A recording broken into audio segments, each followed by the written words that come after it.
चला तर मग आजच्या ब्लॉगला करूयात स्टार्ट. आता बघा मी आज कॉलेजला आलेलो. कॉलेजला जाता जाता बघा म्हणलं स्वामी समर्थांच्या मठापासून जाऊयात. चला तुम्हाला मठ जाऊतो बघा. इथं बघा आपण आत गेल्यावर एकदम अशी पॉझिटिव्ह एनर्जी आहे बघा. इथून बघा मठाची एंट्री आहे. इथं स्वामींचं दरबार आहे बघा पुढे.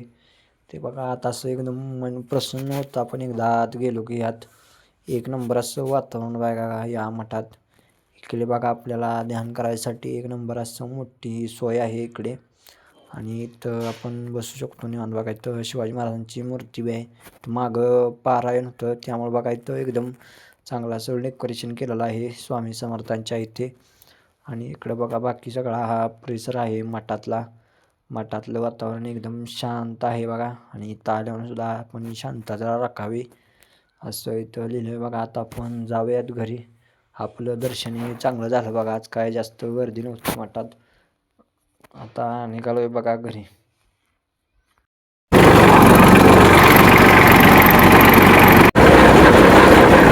चला मित्रांनो आता बघा मी तिकडे वैरण नाही निघालोय.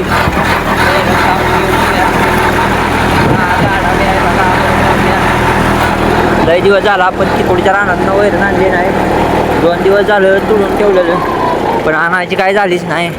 आज कॉलेजला गेलो त्यामुळे आज काही सकाळी आणली नव्हती. तर जाऊन तेवढ्या आपण वैरण घेऊन येऊयात.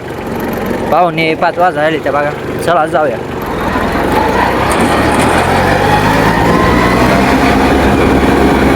आता बघा मित्रांनो मी लिहित बसलो या.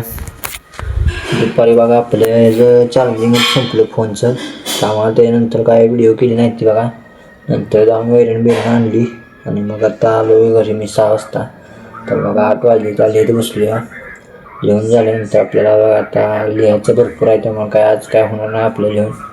चला आता बघा 8 वाजले त्यामुळे जेवण घेऊयात. चला जेवतो आणि बघा आपलं एवढं IT चं चाललेलं याचं ती लिहून घेतो. चला.